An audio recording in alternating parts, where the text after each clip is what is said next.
Buenos días a Gracias. todos, buenos días Alfonso, a Bernardo.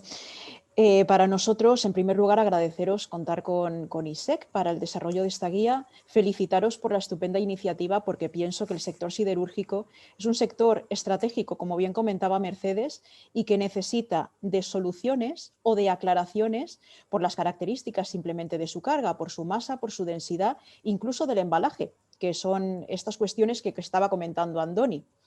Tenemos una serie de cargas que se tienen que flejar, hay otras que se utilizan alambre, otras fleje de acero, tenemos cunas, caballetes, sobre todo para emplear bloqueos en determinadas cargas como las bobinas, maderas, palets, que tiene que regularse en algún lugar.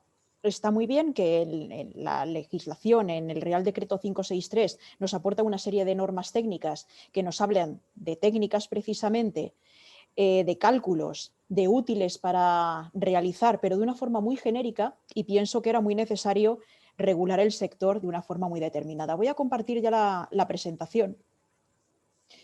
Así no pierdo demasiado tiempo con la introducción. Bien, voy a hablar de los aspectos legales dentro de esta presentación de la guía de aseguramiento de cargas siderúrgicas, aspectos legales que quiero dejar claro que no solamente me voy a limitar a hablar de la responsabilidad, quién es el responsable de una cosa o de otra, porque pienso que eso sí que la legislación es clara, aunque hemos hecho, o yo personalmente he hecho mis interpretaciones, mis investigaciones y matices para cubrir lagunas que las empresas necesitaban, pero también quiero aclarar que las normas técnicas y la técnica en sí constituye un aspecto legal. Las normas técnicas son normas y tienen también sus especialidades. Antes comentaba Alfonso que, bueno, hay muchísimos operadores interesados en esta temática, ya sean inspectores, transportistas, cargadores, y todos tenemos que estar alineados. Y es muy importante saber qué tenemos que hacer cada uno de nosotros y hasta dónde llega nuestra responsabilidad. Pero bien como indicaba Bernardo y Mercedes, es cosa de todos y tenemos que hacer un cambio cultural. Estamos acostumbrados a escuchar frases como llevo haciendo esto 30 años, siempre se ha hecho así, no ha pasado nada. No vamos a ponernos a innovar y a cambiar todos nuestros procesos, por ejemplo. No es cuestión de eso. Lo que quiero transmitir antes de comenzar esta pequeña presentación es un mensaje de tranquilidad, de coherencia. Al igual que la normativa habla de su aplicación coherente y proporcional, yo también como jurista quiero dar ese mensaje. Vamos a ser consecuentes, vamos a hacer las cosas poco a poco, vamos a fomentar la seguridad tanto en nuestras instalaciones como en la carretera. Y eso implica hacer pequeños cambios, pequeños hitos, sin prisa pero sin pausa, y hacer las cosas bien, sobre todo para fomentar esa seguridad en las carreteras de la Unión, como bien marca la directiva y el Real Decreto. Pues bien, ¿cómo hemos dividido la guía? En la guía hemos hecho una pequeña introducción, que es la estiva, porque hay no desinformación, pero no hay un lugar donde esté definida la estiva como tal. Por ejemplo, la RAE lo define de una manera, en diversas guías se define de otra, entonces hemos hecho esa aclaración. Más que nada, porque la estiva hemos tenido siempre entendido que es la colocación de la carga en el camión o en la CTU, en un contenedor, cuando la estiva es un todo, se compone de muchos pasos que tenemos que conocer, porque en cada paso hay responsabilidades y obligaciones, también derechos para cada una de las partes, y pienso que aquí queda muy claro. Lo voy a resumir muy brevemente ahora. La parte legal, las responsabilidades de la carga estiva, descarga y desestiva, es un todo, como he dicho. La parte técnica, que tiene mucha importancia, en la que hemos aclarado conceptos básicos que todos conocemos, como las fuerzas G, la fricción, el ángulo, los antideslizantes, cómo los vamos a emplear, la masa, pero de una forma muy especial, aplicado al sector siderúrgico, que para eso se ha realizado esta guía, muy enfocada, muy especializada en lo que nos interesa y de gran aplicación práctica, como son las fichas de estiva. El embalado y los productos siderúrgicos, importantísimo. Voy a dar algunos detalles también de esto. No es un curso, por supuesto, es una presentación, por eso voy a dar alguna pincelada. Capítulo 5 y 6, los útiles empleados, cintas, cadenas y cables, donde también especificamos qué papel tiene el alambre, que nos hemos encontrado situaciones en carretera donde se ha sancionado una carga de perfiles unificada con alambre, no amarrada, Y son todo cuestiones que tenemos que saber a la hora de recurrir las sanciones. Y también tiene que conocer los cuerpos de seguridad para poder sancionar de una forma coherente, como he dicho antes. Se tiene que conocer la introducción a las técnicas en este sector y las fichas de estiba. He comentado lo primero, que hemos hecho una definición de lo que es estiba. Bueno, para nosotros la estiba es tanto la planificación, embalado, cargar, fijar la carga en un vehículo para que llegue segura a destino. Y además se compone de muchas fases. Y en esa pequeña introducción hablamos de todas ellas. ¿Por qué lo digo? Porque a la hora de redactar los documentos, y esto es muy importante, siempre hablamos de estiba. Mi recomendación es que hablemos de estiba y sujeción, ya que en la jurisprudencia una cosa es estiba y otra cosa puede ser sujeción. No hay un criterio común, pero pienso que no nos cuesta nada identificarlo y tenemos que hablar con propiedad de una cosa y de la otra. ¿Por qué? Porque estiba es el proceso general y dentro de la estiba hay muchas fases. Por ejemplo, comenzamos con la primera, con la preestiva, que en el sector siderúrgico es tremendamente importante. ¿Por qué? Porque la preestiva son los trabajos de planificación. Desde que yo encargo el transporte hasta diseño del embalaje y el embalado propiamente dicho, antes de que llegue el vehículo y se produzca el trabajo de la carga y la estiba. Bien, ¿qué es importante aquí en el sector siderúrgico y no explico en la guía? Que si no tendría 1500 páginas y tampoco es plan. También le damos un poco de valor a la presentación. El embalado, que ahora hablaré de él. En el sector siderúrgico utilizamos cunas, cuñas de madera, palets para carga, por ejemplo, de bobinas, aunque hay muchas formas de cargar bobinas, caballetes, bloqueos. ¿Esto de quién es responsabilidad? El embalado siempre del cargador. Y el cargador, como muchos de nuestros asistentes, generalmente es el expedidor de la mercancía. Tiene que hacer un buen embalado. ¿Por qué? Porque en carretera una de las deficiencias es la verificación del embalaje y si no es correcto pueden sancionar. Y ojo, no se sanciona solamente al transportista. En los boletines de denuncia están haciendo este tipo de anotaciones. Pero no solamente nos tiene que preocupar la sanción en carretera, sino a raíz de esta filosofía de transformación digital, de innovación, etcétera, etcétera, que nada tiene que ver con tecnología, tenemos que centrarnos en el cliente. Y el cliente lo que va a querer es que la carga llegue segura, que no llegue rota, que llegue en buen estado. Y para eso el embalaje es el punto primero, por eso lo digo aquí.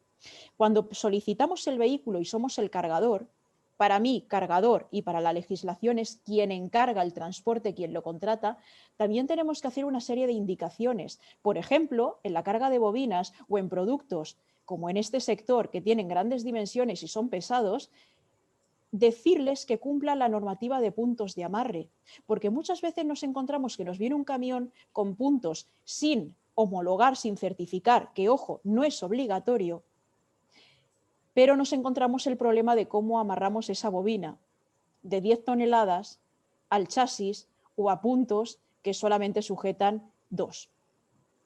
Nos encontramos con la fase de la estiba, que aquí es donde vamos a aplicar esos cálculos, vamos a emplear los útiles y donde vamos a pactar generalmente con el transportista esas labores.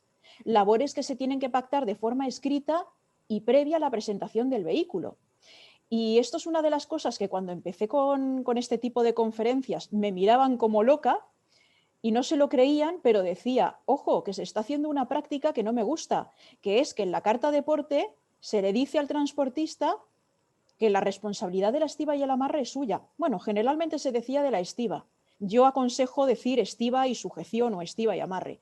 Y esto no es válido, ¿por qué? Porque la ley nos está diciendo que tiene que hacerse ese pacto antes de la presentación del vehículo y la carta de porte es a posteriori, entonces es nulo.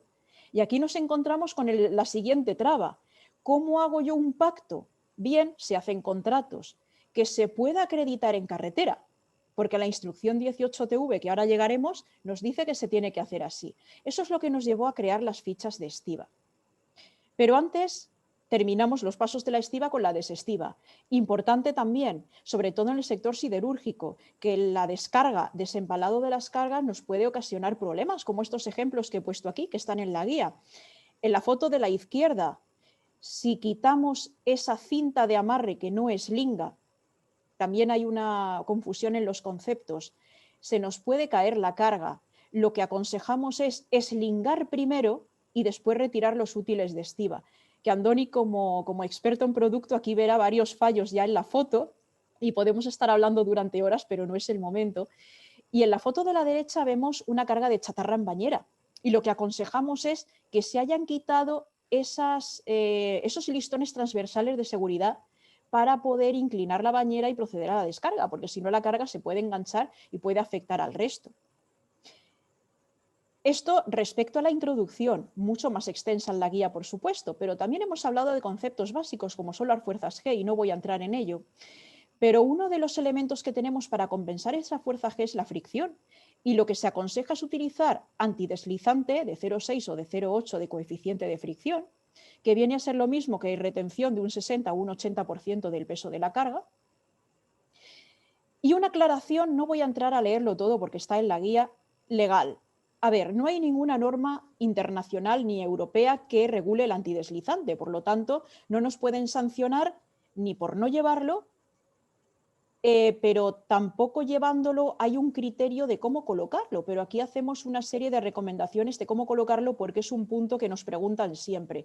Donde voy a hacer especial hincapié es que cuando utilizamos cuñas de madera, el antideslizante no lo pongamos solamente debajo, sino también en la parte superior, porque al calcular la fricción cogeríamos el cálculo menor.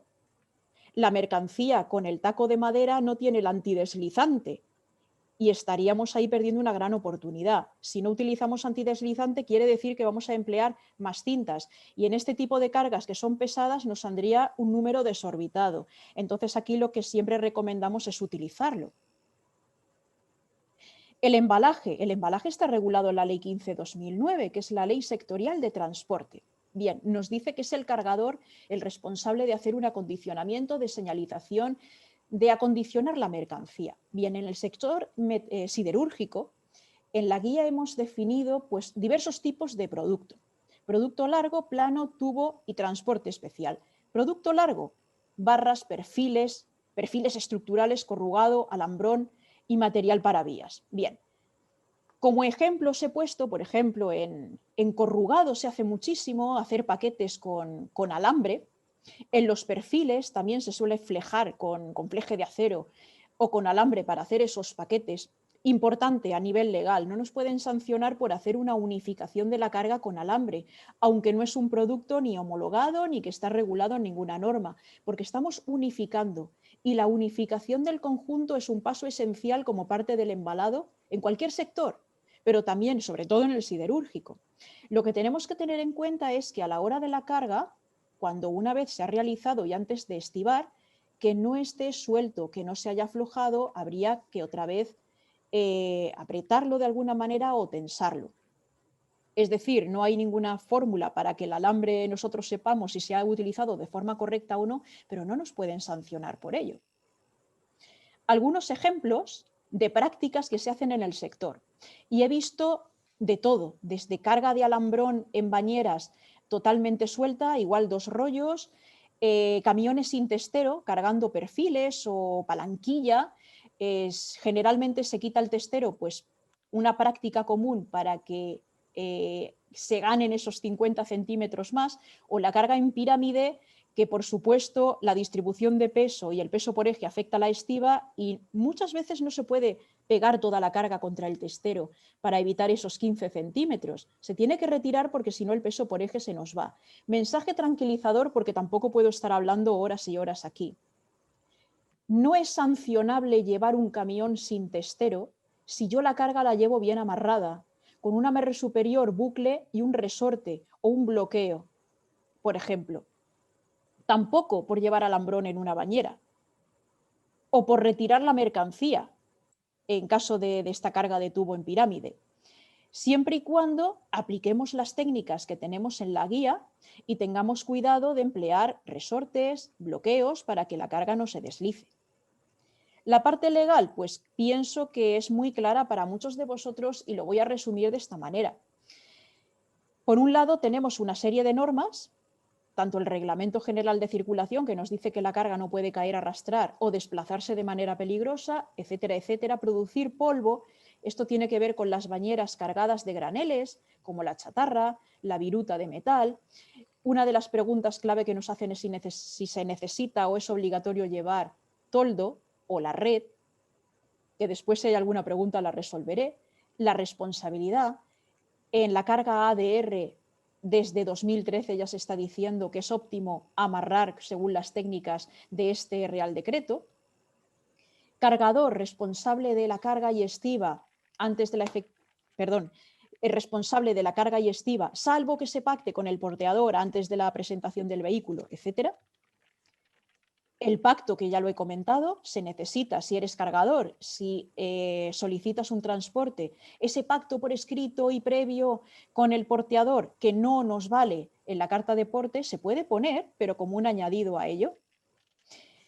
Y además en el Real Decreto hay una serie de normas técnicas y cada una tiene un responsable. Bueno, pues esto si lo metemos en una batidora, porque no hay nada más. Hace 4 años no había nada más escrito. Yo me encontré simplemente el artículo 20 y poco más. Y a partir de ahí se tuvo que desarrollar cada uno qué responsabilidad tenía. Aparte de la administrativa, que es el pacto de estiba para evitar sanciones en carretera, también tenemos civiles penales, porque si ocurre un accidente, en definitiva, el juez va a llamar a todas las partes, a ver cada una qué ha hecho y qué y de qué manera. Aquí entra el tema de la vigilancia y la coordinación de actividades empresariales. Y para terminar, como vamos a dejar un tiempo para preguntas, aclararé este tema. Tenemos el tema de las fichas. La norma, la guía se compone de una serie de fichas con un anverso técnico que las creamos mi compañero Carlos y yo. El anverso técnico es muy claro, tiene unas fotos en 3D de las vistas de cómo se tiene que aplicar la técnica y colocar las cintas y el cálculo ya hecho en esta tabla. Y un reverso legal. El reverso legal no está en la guía. ¿Por qué? Porque va personalizado. En cada empresa, cada una es un mundo, unas son expedidores, otras funcionan con operadores logísticos y lo que pretendía hacer con este tema de la ficha es que cada una de las normas técnicas y su responsable quede perfectamente delimitado, evitar esas lagunas porque esta ficha se lleva en la cabina y es mucho más fácil inspeccionar el camión, poner la sanción a cada uno de los responsables, cosa que la carta de porte no se ve, y ser mucho más práctico. Ayuda a la traducción para transportistas que son polacos, rumanos, rusos que no saben español y son los más comunes, y demostración de diligencia, que tiene mucho que ver con la vigilancia y esa coordinación de actividades empresariales. Bueno, y para terminar, es la última diapositiva. Pienso, como bien indicaba Bernardo, que estamos en una época en que la innovación es muy importante, pero innovación no tiene nada que ver con tecnología. Innovación es adaptar lo que ya tenemos, de hacerlo diferente. ¿Por qué no esos sistemas ágiles que tanto se llevan ahora? Agile, los OKRs, la transversalidad, alinear todos los departamentos, el cambio cultural para transformar una compañía, no lo vinculamos también con la estiva, que es uno de los departamentos y una de las funciones más importantes, entre ellas, de una empresa. Y con esto he corrido mucho porque tenía poco tiempo. Muchísimas gracias y a vuestra disposición para dudas. Bueno, muchísimas gracias, Eva. Si os parece, Andoni, te has quedado antes ahí a mitad, pero si os parece, voy a hacer yo una cuestión muy rápida también por mi parte y después en turno de preguntas esperamos que para Andoni también pueda haber hueco para meter corresponda, pero vamos a ir rápido porque yo creo que las preguntas van llegando algunas preguntas y la gente está interesada. Entonces comparto mi pantalla brevemente. A ver, está compartida en este momento, ¿verdad? Entonces yo lo que quiero muy rápidamente lo que quería, Bernardo Velázquez antes ha hablado del volumen de la siderurgia. Realmente esto es solo para indicar, movemos muchísimos materiales y a otros no solo no lo mueven nosotros, pero nos lo mueven para hacerlo llegar a nuestras fábricas, etcétera. De nuestra industria dependen realmente, pues probablemente, bueno, 1 millón directamente contratados por nosotros y bastantes más operaciones de transporte posteriores. Muchas son exportaciones, como vemos aquí, de las exportaciones del 2019, el 2020 no están los datos cerrados todavía, pero de 10 millones de toneladas, el 47% salió por por carretera, y del 50% marítimo, pues solo un puñado de fábricas están justo en el puerto. Entonces, incluso las que están relativamente cerca, pero a lo mejor tienen que hacer 20 kilómetros en camión. Con lo cual, esto es fundamental. Y las importaciones, pues sucede lo mismo. Aquí no somos nosotros responsables en general. Si me permiten la morcilla, señores, por favor, compren producto nacional. Pero todo esto que aparece por marítimo también, ese 60%, esos 6 millones de toneladas, en muchos de los casos, pues también se suben a un camión para hacerlo llegar a su destino. Entonces a ellos también les será de interés estas fichas. Sobre el Real Decreto ha hablado más Eva, pero yo realmente lo quiero usar solo, puesto que no soy jurista, solo para justificar la necesidad de las fichas. Y es que el Real Decreto habla 3 páginas sobre la sujeción, habla de estas normas. Lo que dice realmente es que para que una cosa vaya bien sujeta, tiene que cumplir determinadas normas UNE. Oye, si uno coge las normas, es un experto en ellas y las aplica, pues puede hacer su carga correctamente, pero realmente expertos en ello hay pocos, ¿no? Y lo más interesante probablemente son la lista de eficiencias, que es lo que es útil para orientar nuestras decisiones. En esas 3 páginas aparece, por ejemplo, pues si las fuerzas de sujeción de requeridas son inadecuadas o son incluso menores de 2/3 de la fuerza requerida. ¿De qué fuerza es requerida? De la que sale de la norma UNE mencionada anteriormente.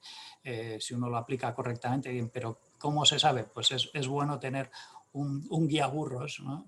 Como son las fichas, y es por lo que nos hemos metido a hacerlas. Y rápidamente, finalmente, difusión de las fichas de Estiva están en esa dirección en nuestra página web. Luego esta presentación se compartirá. Tiene un total de 34 fichas, 11 para productos planos, 15 para largos, 8 para tubos. Sobre todo tengo que indicar que son orientaciones. Las fichas no obligan a una técnica o material específico, pero ayudan en las decisiones. Es decir, ¿obliga a usar alfombras antideslizantes? Pues no obliga. Luego uno ve con alfombras antideslizantes cuántas cintas hay que poner y sin alfombra antideslizante cuántas cintas hay que poner, y decide. Obviamente con las alfombras pues el número de cintas se reduce de una manera muy importante.